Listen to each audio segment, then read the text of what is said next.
قیام میں ایک ہی قدم پر زور دے کر کے کھڑا ہونا حالت نماز میں اس کا کیا حکم ہے؟ چنانچہ قیام کی حالت میں یکے بعد دیگرے اس طرح کے درمیان میں سکون اطمینان اختیار نہ کرے، کبھی دائیں کبھی بائیں پر زور ڈال کر کے کھڑا ہونا، اس کو فقہا نے مکروہ لکھا ہے نماز میں۔ لیکن اگر نماز لمبی ہو اور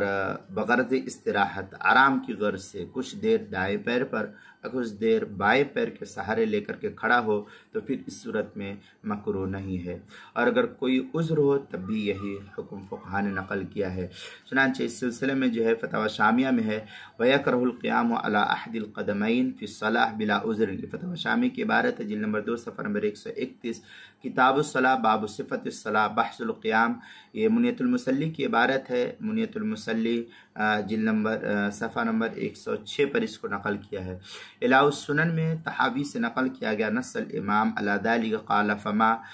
فیہ منیت المصلی من کراہت التمایل یمینا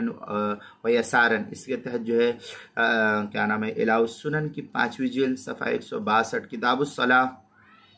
باب کراہت صف القدمین فی الصلاۃ و استحبابہ کے تحت جو اس کو نقل کیا ہے۔ اسی طریقے سے المسائل المہمہ فیما ابتلت بہ العامہ، اس کے